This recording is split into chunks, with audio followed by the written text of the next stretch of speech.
The Young and the Restless spoilers are all about parents and children. How much involvement is too much? Perhaps it depends on the parents, the children, and the involvement too. Victor already gave Cole magnanimous permission to continue dating Victor's daughter. Now, Victor continues proving what a generous and forgiving man he is by giving Victoria permission to continue dating Cole. Now, the first time Victor told Cole to cut it out and leave town, Cole told Victoria. They both giggled at her father's megalomania and promptly hit the sheets.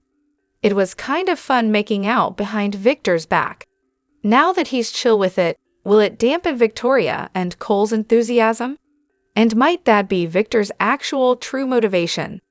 Nate promised Amy he'd reunite with his long-lost half-brother Damien.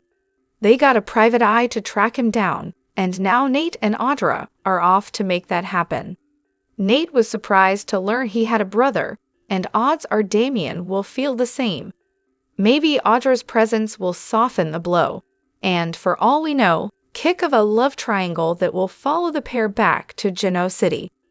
It's been weeks since we've heard about how Connor is doing. Chelsea is, once again, upset about something, and she wants Adam to fix it, while swearing that she is a strong, independent woman who doesn't need a man to fix her problems, and she most certainly would never want to impose on Adam or get in his way, so, please, pay no attention to her. She'll suffer in silence on her own. Oh, what's that you say? You want to drop everything and help her? Okay then, if you insist. Hey everyone, welcome back to Radiant Serum. I'm Aubrey, and I hope your day is shining bright. Thank you for joining me. Let's jump right into today's video. On The Young and the Restless, Chance asked Summer if he could drop off a Christmas gift for Harrison, even though the adults are on a break. As Chance and Summer chatted about her stepson's holiday, nobody said a word about Dominic, the boy who is technically still Chance's legal child. For those who need a refresher, Dominic is the biological child of Abby and Devin, who was carried and birthed by his surrogate mother, Maria, and registered as the legal son of Chance. The original plan was that Maria would be the incubator, Devin would only be a sperm donor for his pal, Abby and Chance would be Dominic's real parents. But then things went awry. Maria was kidnapped and bonded with her baby Bowie. Devin found himself drawn to the boy, especially while Chance was missing, presumed dead. By the time Chance returned, Abby and he tried to give the marriage and family thing a try. But then Abby and Devin had magic sex all over his apartment, which Chance and Devin's then-girlfriend, Amanda, walked in on. Abby and Chance split up, but he insisted he would still be a part of Dominic's life and would periodically show up to pick the boy up, mostly to piss off Abby and Devin. When Chance and Summer first started dating, they both talked about how attached they were to their respective stepchildren, Dominic and Harrison. But while Summer continues to remind Claire that Harrison is my son, Chance hasn't mentioned Dominic in forever. Now that Abby and Devin are married, with Dominic as ring bearer, has Chance been cut out completely? And is he okay with it? We'd like to know. On The Young and the Restless, Phyllis is leading a one-woman charge against Sharon. She's furious that her friends and even family aren't really stepping up to ensure that Sharon pays for, if not actually killing Heather, at least setting up Daniel for the crime. Phyllis portrayer Michelle Stafford recently discussed the situation with Soap Opera Digest. She rightfully pointed out that Sharon and Phyllis share a sordid history. While Sharon told Phyllis earlier this week that somebody else killed Heather, that doesn't make everything Sharon did after that right. The fact is, Sharon was contemplating poisoning Daniel, and when she didn't, she ended up dumping Heather's body and trying to set up Daniel for her murder. I don't think there's anything that Sharon could say to Phyllis to make it right, Stafford told the outlet. Only because of the framing, you know. Phyllis could understand if Sharon isn't Heather's killer. If it's not Sharon, it's not Sharon. She would understand that. But the framing of Daniel, and the putting bloody towels in the room. Oh, I wasn't in my right mind when I did that. I just think Phyllis wouldn't care, given the history between Sharon and Phyllis. She would see it as yet another thing that Sharon has done to her family. And Phyllis is ultra protective, a lioness when it comes to her kids. Sure, Sharon was supposedly drugged, but even that doesn't mean she's innocent in Phyllis' eyes. It seems like despite all the advice she's been given to the contrary, that Phyllis isn't going to let this go with Sharon. Of course, that's not surprising, given she's Phyllis. How on earth will any of this ever be right again for Phyllis after all that's gone down? Things are about to get delightfully sinister in Genoa City as Ian Ward makes a dramatic entrance at society in an upcoming episode of The Young and the Restless. With stakes higher than ever, this charming villain is back to stir the pot, and perhaps a cocktail or two. Tessa and Abby are enjoying what they think will be an ordinary evening at society. Maybe they're chatting about holiday plans, family drama, or the latest buzz in Genoa City. Then, in walks Ian Ward, oozing charisma and righteousness, playing the part of a preacher with his signature flair. Dressed to impress and armed with a disarming smile, Ian wastes no time launching into a performance worthy of a pulpit. Ian Ward is a man who never shows up without an agenda. Ian's arrival spells trouble for anyone in his orbit. The tension in the air is palpable as Ian masterfully maneuvers through the conversation, leaving just enough ambiguity to keep them guessing. Ian Ward has always been a master manipulator, and his ability to mix charm with menace makes him one of the most entertaining villains to watch. Fans can expect plenty of dark humor as Ian navigates this encounter with Tessa and Abby. His wit, combined with his ability to make even the most outrageous claims sound plausible, ensures an unforgettable scene. Will Tessa and Abby see through Ian's facade in time to protect themselves, or will his silver tongue lull them into a false sense of security? These ladies need to be on their A-game around this monster. Ian knows how to play the game and exactly what to say to get what he wants. And when all else fails, this false preacher has no qualms about resorting to violence. In fact, he welcomes the opportunity. Phyllis is furious with Sharon on The Young and the Restless because Sharon tried to set up Daniel for Heather's murder. Sadly, actress Michelle Stafford has a real-life tragedy she's drawn from to get Phyllis' fury at the situation just right.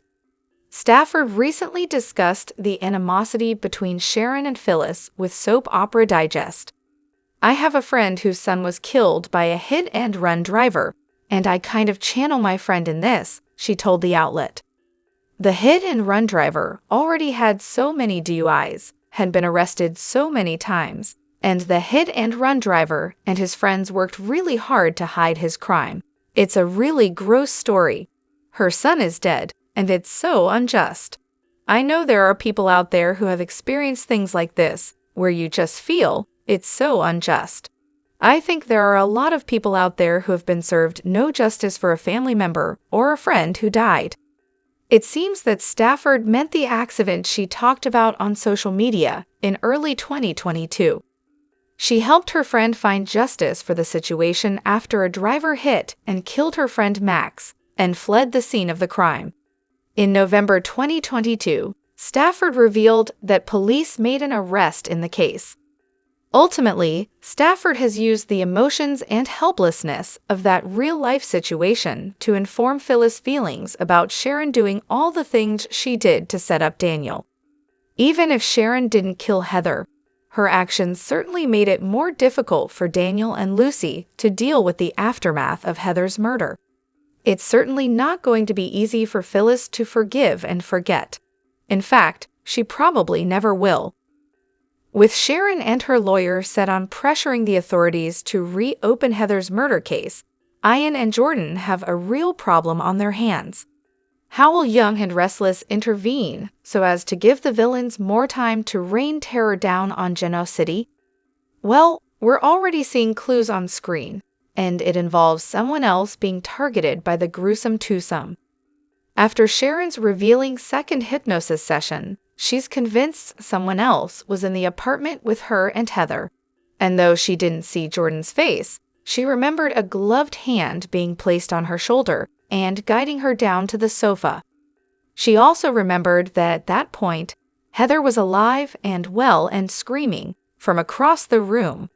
Sharon basically witnessed Heather's murder at the hands of Jordan, but it's buried deep. Not only was she blacking out and traumatized, but she was under the effects of the PCP that Jordan had been lacing her meds with all along. When it first came to light that Sharon's prescription had been tainted, there was a lot of speculation about who could possibly hate her enough to do such a terrible thing. Gadding about town with her hatred of the blonde on full display was her former nemesis, none other than Daniel's furious mother, which seemed to be hinting that Sharon and company might turn their suspicions on her at some point. Of course, we all know that Jordan is the real culprit. That's why we speculated that Jordan would frame Phyllis, as it certainly wouldn't be a stretch to believe Red would go these lengths. As we, and everyone in Genoa City knows, she literally faked her own death in an effort to rid herself of Diane. Fast forward to Michael and Lauren, telling Phyllis that after confessing, Sharon is now changing her story and believes a third person was in the apartment and killed Heather. This new information, along with the idea that the investigation would be reopened, thus causing Daniel and Lucy more pain, didn't sit well with the rampaging redhead who adopted a new mantra. Over at Sharon's place during a confrontation, and over at Daniel's place, whilst updating her son on the latest, Phyllis declared that Sharon will pay no matter what happens. She'll pay one way or another, etc. With this, Young and Restless is setting the scene for Phyllis to be framed for lacing Sharon's meds with PCP and killing Heather to set her up for a murder rap. Indeed, she's in line to be Jordan and Ian's next target or victim, as she's the perfect suspect to take the heat off of them. All they'd have to do is plant Jordan's gloves and a little container of PCP in her bag or car, and Bob's your uncle, as they say. Going a step further, since Ian wants Sharon gone, they'll probably try to kill her and frame Phyllis for that as well. As we already previewed, Sharon's life is in grave danger, and recent casting tells us there will be more blood shed very soon. What a nightmare for both of Nick's ex-wives. He'll be stuck in the middle, as will Michael, who won't be able to help Phyllis because he's already been retained by Sharon. Ian and Jordan, meanwhile, will be delighted by how easy it is to incriminate Phyllis and make her pay for their dirty work. Mark our words, this whole mess is about to become a full-on disaster zone. The Young and the Restless spoilers reveal that Billy Abbott's blind rage towards Victor and thirst for revenge may bring back a character that fans are yearning to see. We know that Billy wants to shake the very foundations of Chancellor and then snatch the company for next to nothing. However, to make that happen, he needs an influx of cash. He recently requested Jack to be his investor, but sadly, his brother refused. Even though Jack wants to support Billy, he does not want to do anything that would potentially hurt Nicky Newman. Besides, Jack would prefer that Billy put his energy into fixing his own life rather than walk down the path of revenge. Unfortunately, Billy does not appreciate Jack's point of view and disowns his brother. The Young and the Restless spoilers reveal that Billy now has to seek help from someone else. Preferably, someone who feels the same kind of hatred toward Victor Newman as Billy does. And we have the perfect person in our eye, Tucker McCall. The man is currently licking his wound after losing his company to Audra Charles. However, by now, he must have surely found out that Victor Newman was backing Audra at the time. So, needless to say, Tucker has an axe to grind with the mustache. Even though Tucker has a complicated history with the Abbotts, we have a feeling that he would agree to join forces with Billy Abbott if the latter were to approach him, especially because Billy has snow-distanced himself from the rest of the Abbotts. Honestly, the two would make a really fierce duo, and it would be a nice twist to watch. The last time we saw Tucker on screen, actor Trevor Street John was portraying the character. The Young and the Restless spoilers for the week of December 30 put Adam Newman in a hot mess. The CBS soap viewers will see him channeling his inner superhero to protect Chelsea and Connor. The threat? Ian Ward, who hasn't slowed down for once ever since setting foot in Genoa City, is back at it. Elsewhere, Billy's twisted games are spiraling out of control, and Nate must get on high alert regarding Damien's hunt. The Young and the Restless spoilers see Chelsea delivering some unsettling news to Adam. It sends him into a full-on protective mode. What is the news? Could it be about Connor's OCD flaring up again, or about Ian Ward creeping back into town? Whatever the case, Adam is ready to shield his family. Let's not forget that Victor recently opened the doors of Newman Ranch for his son. Adam can use this to his advantage by urging Chelsea and Connor to take shelter there. Meanwhile, Ian is busy pulling a helpless poor man act on Tessa Porter, which seems to be working. However, Y&R spoilers spill that the truth bomb about his identity will explode. Tessa discovers that the same cult leader threw Maria's life into an abyss. And guess what? Maria and Tessa could very much team up to protect Area. Next, Billy Abbott may get the taste of his own medicine. He's plotting hard to take down Victor Newman. Additionally, he is roped in Phyllis Summers by offering a tempting deal, but will it backfire on them? Will Phyllis land herself in the kind of trouble Daniel Romalotti Jr. warned about? Only time will tell. Over in Los Angeles, Nate Hastings and Audra Charles struggle to locate his estranged brother. The new character might escape the scene before the searching duo arrives. The Young and the Restless spoilers reveal that Billy Abbott is working overtime trying to punish Victor Newman. Billy doesn't even care how this affects his children and is willing to risk it all. In a preview clip, Billy tells Sally Spectra that he can guarantee his plan will work. Then, Billy smiles as an unseen man enters through the door. So, could this man be Billy's secret investor, and could that end up being Tucker McCall? The Young and the Restless spoilers, Billy Abbott's vengeful intentions. E&R spoilers reveal that Billy was already starting to lose it even before Chancellor was sold to Victor. However, it seems once Jill Abbott made the deal, Billy turned over to the dark side. Billy thinks his mother betrayed him and sees each time he thinks about Victor's win. Y&R spoilers, Phyllis Summers' concern. Billy is determined to make Victor pay. Billy already made one proposition to Phyllis Summers. As much as Phyllis wants to help, she worried about how Daniel Romalotti Jr. and Summer Newman would react. Phyllis was also concerned that Billy wasn't thinking about how the scheme could negatively affect his young children.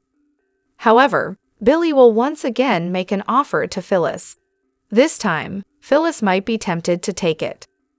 The Young and the Restless spoilers, Jack Abbott's refusal. The Young and the Restless spoilers reveal that Billy went to Jack Abbott first for a job. That was denied, but Billy didn't understand the reasons at the time. Then, Billy went to get money from Jack. Billy was once again turned down as Jack refused to fund a scheme that could hurt Nikki Newman. The Young and the Restless spoilers, Tucker McCall returns. It is suggested that maybe Billy seeks an outside investor, one that would also want some payback. Could that person end up being Tucker? It seems Tucker's last exit was pretty lackluster. Tucker did help Ashley Abbott and lost Glissade as well as Audra Charles. Tucker had his issues, but he was also a fan favorite. So could Tucker come back and help Billy take Victor down? Even though Victor always seems to win, most fans agree that it's time for him to be taken down a few notches. Could Tucker's unexpected return help Billy to do just that? What about the consequences? In the end, will Billy regret doing this, or will it be the victory of a lifetime?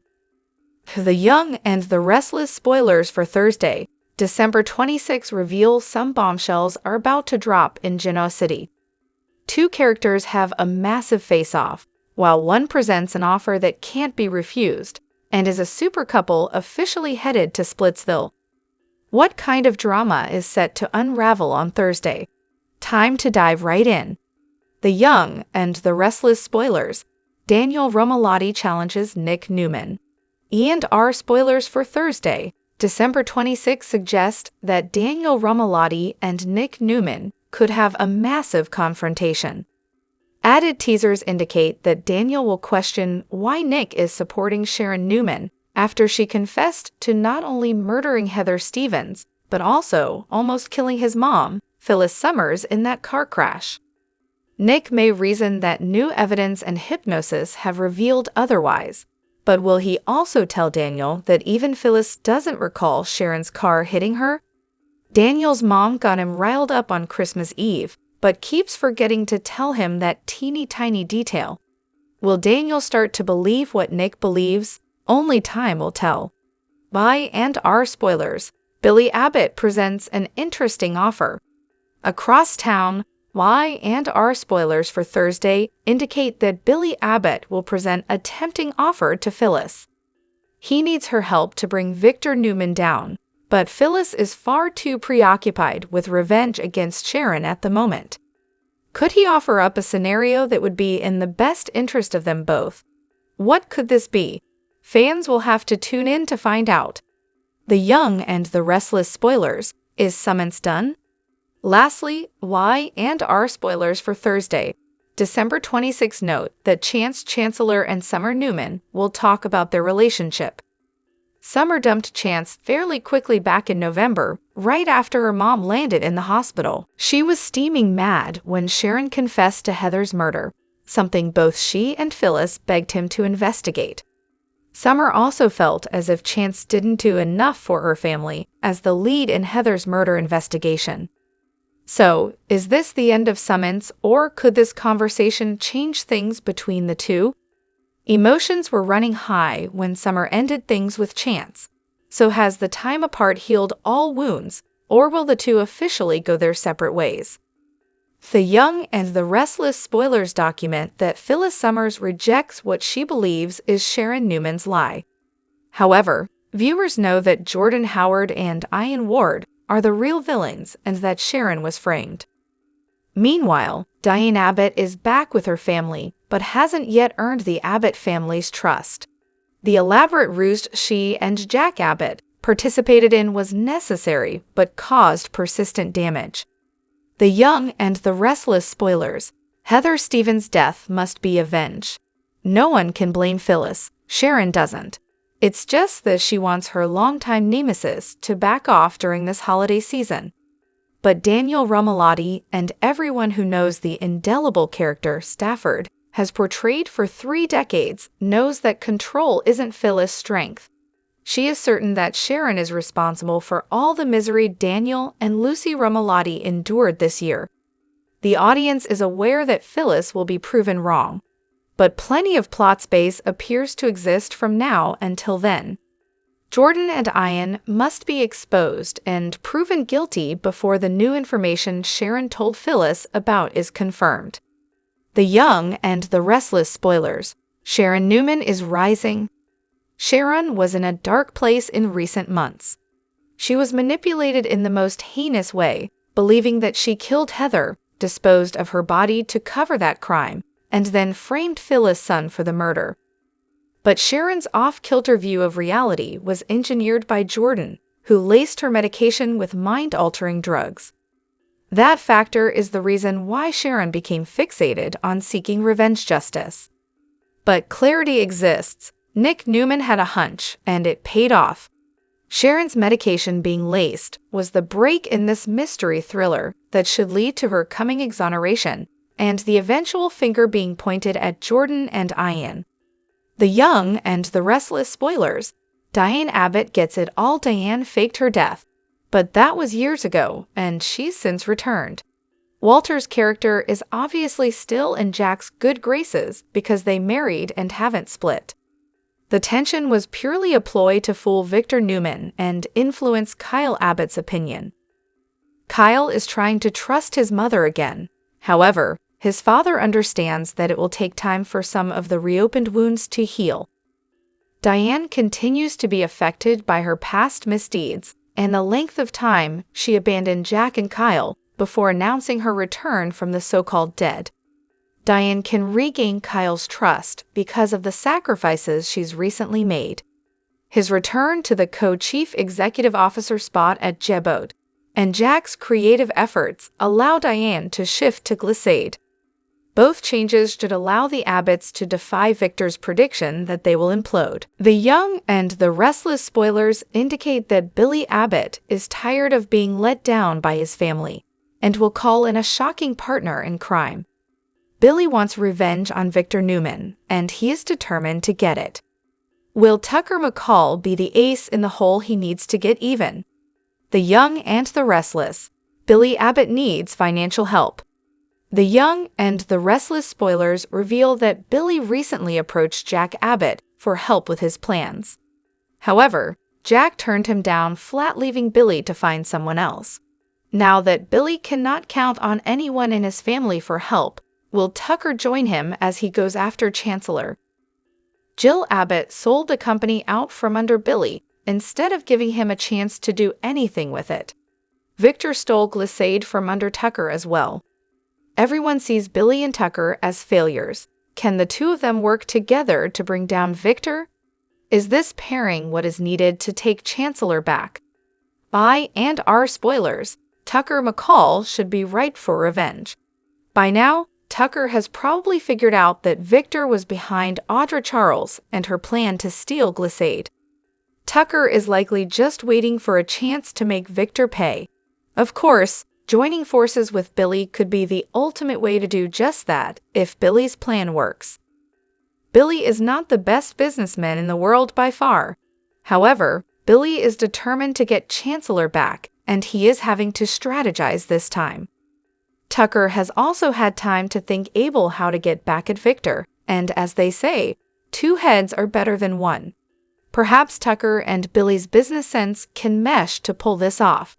It certainly isn't going to hurt Billy's case that Ashley is back in town. After all, now that Ashley and Tucker know what went wrong, she could be willing to give him another chance now that she is out of the treatment facility and back in Genoa City. Tucker could think of much worse reasons to return home. Billy may be worried about Tucker's ulterior motives for this move if he does agree, but hey, no one else is willing to help. Ashley is a big girl, and Billy is pulling away from the family anyway. Can Billy protect Ashley if Tucker gets too close? Does Billy even see this as a problem at the moment? Will Billy and Tucker take down Victor this time? The Young and the Restless spoilers for the week of December 30, 2024 are here. Next week, fans can expect Ian Ward to create some Christmas chaos. Adam Newman plays the hero for Chelsea Lawson. Also, Phyllis Summers will continue to make things worse. The Young and the Restless spoilers, Adam Newman's heroism.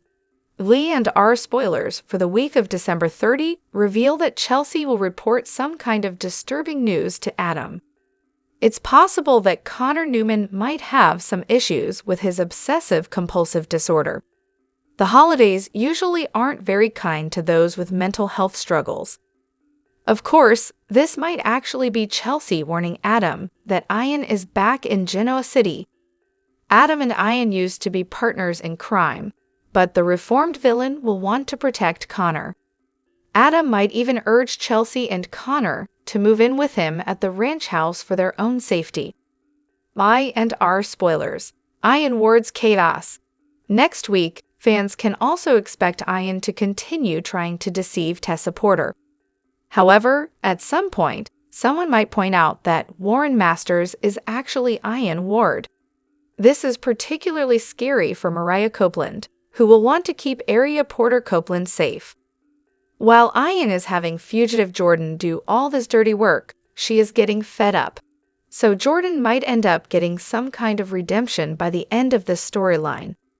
The Young and the Restless spoilers, Phyllis Summers' trouble. The Young and the Restless spoilers for the week of December 30 reveal that fans might see how Phyllis responds to Billy Abbott's tempting offer. Billy offered Phyllis in on his scheme before, but she worried about the children. After the latest bombshell about Sharon Newman's case, Phyllis could feel like being destructive. However, Victor Newman isn't someone you want to tangle with unless you are completely prepared for his wrath.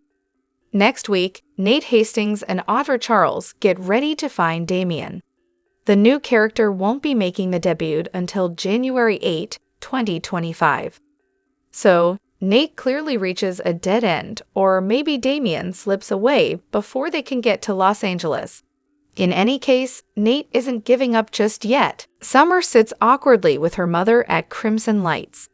While Phyllis rails about how disgusting Michael's change of defense for Sharon is, her daughter assures her that it is no more than a sign of desperation. Given how much Sharon has gotten away with in her life, her mom isn't so sure that she won't get away with this as well. She's left a lot of victims in her wake, and they need justice. Summer urges her to leave this alone and focus on where she wants her future to take her. Staring at Billy as he walks in, Phyllis agrees her daughter may be right about this. Summer gets up to go as Billy sits down with them. She leaves to take her son to hockey and Phyllis thanks her for coming. Billy notes she's looking a little less miserable. When Phyllis tells him she's moved on from wallowing to being ready to blow things up, he threatens to walk. She informs him that Sharon and her team of doofuses have found a way against the justice system. A few feet away, Ian eavesdrops on them from a table. Phyllis explains that she called Billy there because she needs to put her son first. She's thought about it and can't work with him on his plan to go after Victor when she needs to focus on Daniel. The abbot admires how protective she is of her children, but what can she do? Phyllis is determined to do something and complains that Michael and Nick are totally deluded and Sharon has dated most of the cops at the GCPD. She can't let this investigation get opened again. Billy warns that she is not the judge and jury, and obsessing over this will only wear her down. Is she going to go after Sharon herself? As she claims she won't do that, Ian smiles and walks out. Phyllis wonders why justice is only considered such when it goes through the courts. "You want me to explain civilized society to you?" Billy asks. She's been having visions of getting payback on Sharon for all the damage that she's caused her family by just walking around town. He can understand wanting retribution. She adds it doesn't need to be death, it just has to be something if the court fails. Billy tells her that following through on gruesome plans will solve nothing. It would be a monumental mistake. Phyllis is sure Sharon and her crew are just throwing things at the wall to see how they stick. He reminds her of when she went up against Diane, framed her, and faked her own death. It's not wise to do something that desperate again. It would be better if Phyllis channeled her energy into working for him. She accuses him of suggesting that his desire for vengeance is valid while hers is not.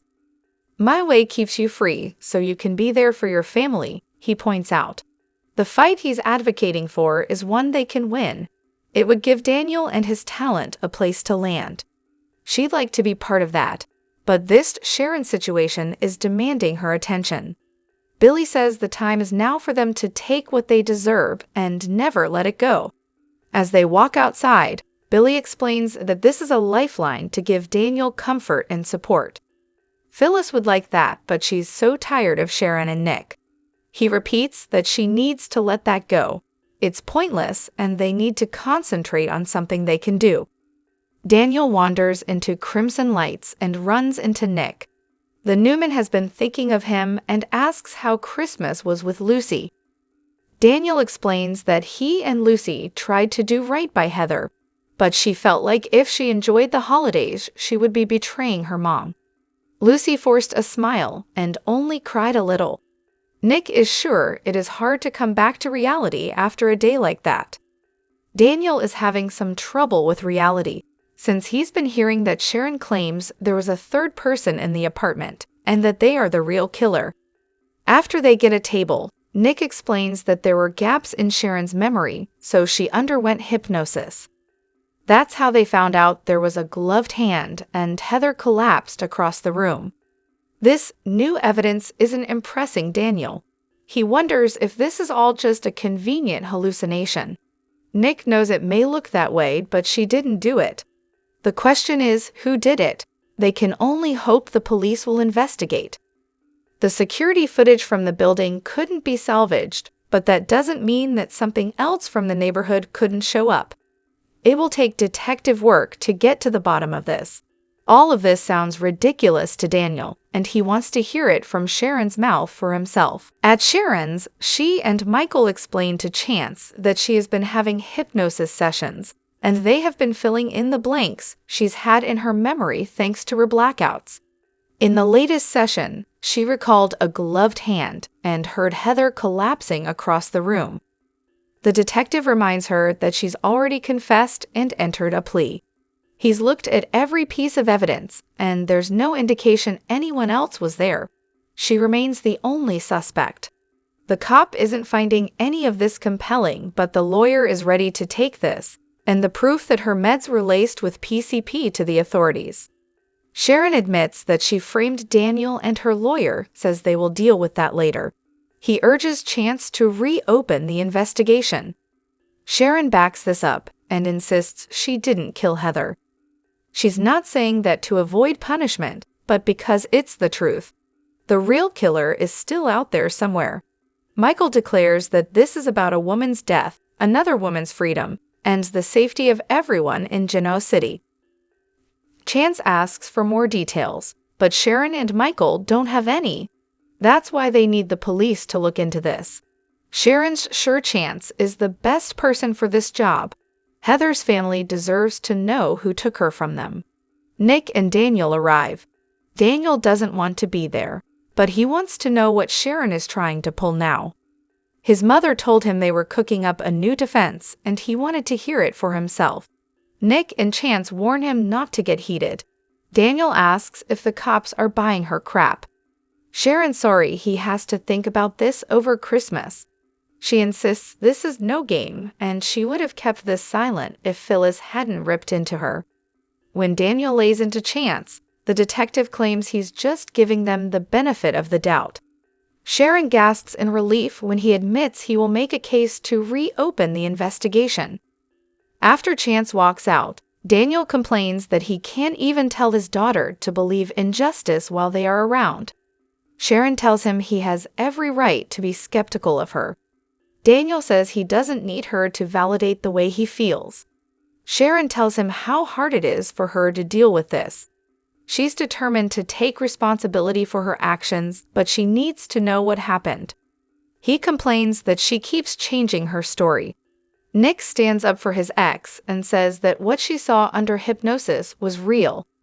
Daniel can't put much faith in that, and wonders why Michael is leaping to this when he had a defense in place. The lawyer says he genuinely believes this. They need to look under every rock because the killer is still out there. It scares him that they don't know how all these things are connected, but they need to find Heather's killer. Daniel doesn't know what to think anymore, but suggests they keep him posted so he doesn't have to find out from someone else. Sighing, Daniel says this part was all supposed to be over. Losing Heather was starting to feel real. Now, is he supposed to imagine her killer is out there watching? Sharon begs him to listen to Nick, Michael, or Chance. This is not just about her case, but about his safety. The killer is out there and may not be done. After he storms out, Sharon worries about how much more he and Lucy will have to endure. Nick explains that he is going to look into this too. Ian hurries back to the motel and slams the door. Jordan asks if he's acting that excited out on the streets and drawing attention to them. Taking off his coat, he explains that a problem caused by her fumble is about to be rectified. Plus, they can have some fun in the process. That sets her off, and they bicker about all the work she's done. Jordan reminds him that she's gotten diddly for all she's accomplished so far. He's apologetic and tells her they need to stay on the same page going forward. More blood will need to be spilled, he says. Jordan asks what the plan is. He explains it involved Phyllis. They met in the woods once and he cooked her trout. It was a moment out of time. He won't explain more. She wonders if she should be jealous. He hopes she will be energized. Assuring Jordan that Phyllis means nothing to him, he adds that her animal nature makes her the perfect target for his next scheme. Summer strolls into Crimson Lights, giggling with Harrison over the phone. The mood drops when she bumps into Chance. They make some small talk about Harrison's Christmas. The cop was going to drop off a remote-controlled police car and assures her it has no siren. Things get more uncomfortable when she brings up Sharon's change of story. He thinks that might be a dangerous topic of discussion for them. He hates that this case has come between them. Not seeing her for Christmas was awful, and he can't continue handling their break the way they have been. Summer and Chance both hate what's happened, but don't know where to go from here. He's not sure anything has changed since she must still have a problem with his job. She gets that, but reminds him that this case is very personal to her. Chance reminds her he has rules he has to follow. Summer can concede that. Clearly, there are things she needs that he can't give her. Chance admits he's been second-guessing how he's handled the whole case. That could happen again. Will it make her crazy to be around him if Sharon walks? They don't need to go through that again. After hearing his side of this, Summer can understand that Sharon's case is not his fault. She was worried about her brother and took it out on him. She just wanted the nightmare for Daniel to end. The detective doesn't hold it against her. He has no idea what will happen with this case, but asks if they can get dinner sometime. Smiling, Summer says she'd like that very much. At Society, Phyllis and Summer discussed Sharon's new defense. Summer noted that Phyllis called her on Christmas Eve to discuss it as well. Phyllis ranted about Sharon getting away with murder and Michael helping her do it. Summer told her mom she needed to stay out of it and suggested she think about her future and where she wanted it to take her. Phyllis saw Billy walk in and said, "Maybe you're right." Billy came over as Summer left to take Harrison to hockey practice. Phyllis thanked Billy for coming as she'd asked. Phyllis told Billy about Sharon and her team of doofuses, thinking of a new way to get her off the charges. Billy said that was news, but didn't see why he needed to come meet her to be told about it. Phyllis said she needed to put her son first. Phyllis explained that she had to deal with Sharon, but it was difficult while having to do that for Daniel. "It sounds like a long way of saying you're making a mistake," Billy said. Phyllis said she supported him in going after Chancellor, but Daniel couldn't work. Now that Sharon's making a bait and switch, she couldn't commit to a full-time gig if it didn't benefit her son. Billy admired Phyllis for the way she puts her family first, but wanted to know what she wanted to do. Phyllis said she couldn't let the case be reopened. Billy warned that obsessing over something she had zero control over would drive her nuts. Phyllis said Sharon had always managed to boo-hoo her way out of everything, and so she had to do it her way. "And what, you're going to go after Sharon yourself?" Billy asked. With Ian listening nearby and smiling, Phyllis told Billy that she wasn't personally going to go after Sharon. Grinning, Ian got up to leave. Emotionally, Phyllis said that she'd had visions of payback just from seeing Sharon walking around town after what she did to her family. Billy said she didn't need to explain the need for revenge to him. He got it. Phyllis said it didn't have to be gruesome, just something in case the courts failed them. "It doesn't have to be you," Billy noted.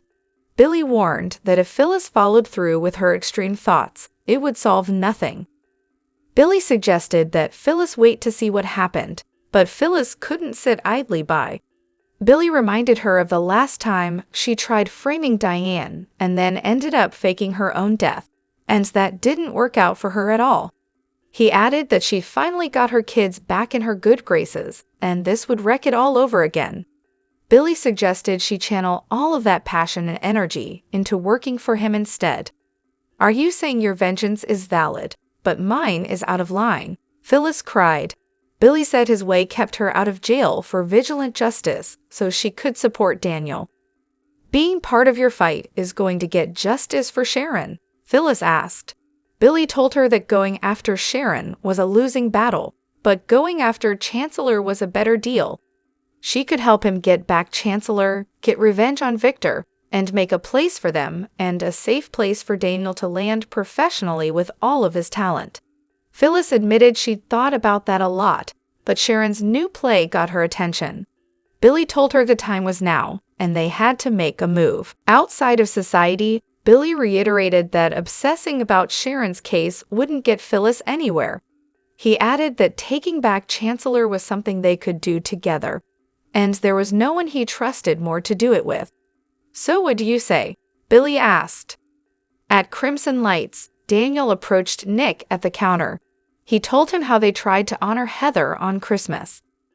When Nick asked how Lucy was doing, Daniel told him that the worst part of the day was hearing his daughter say that if she enjoyed any part of the holiday, she'd be betraying her mom. Daniel noted that Summer and Phyllis were a huge help, but he was having trouble wrapping his head around Sharon changing her confession. He asked Nick what was really going on.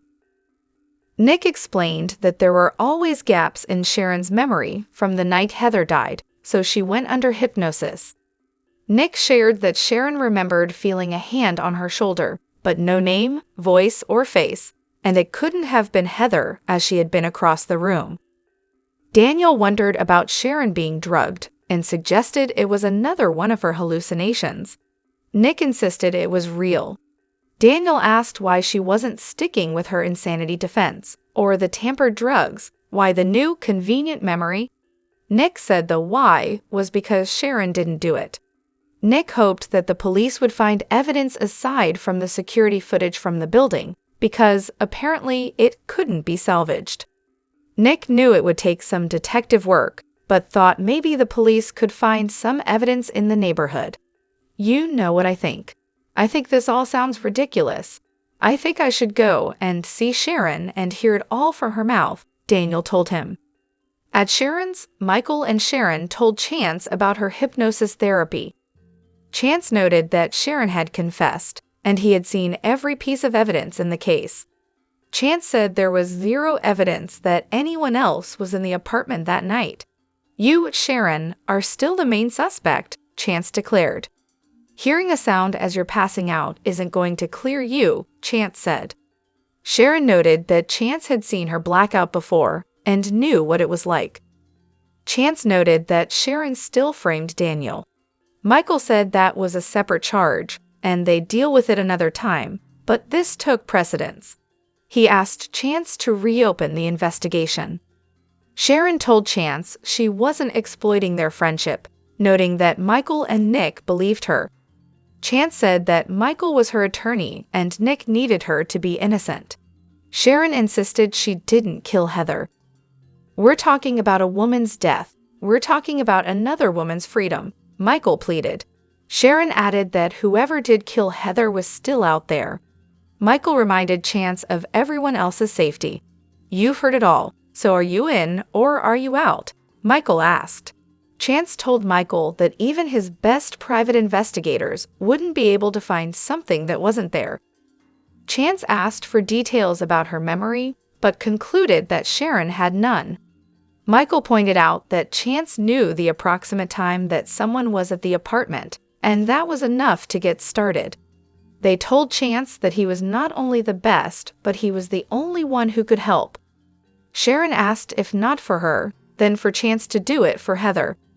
A knock at the door interrupted their conversation.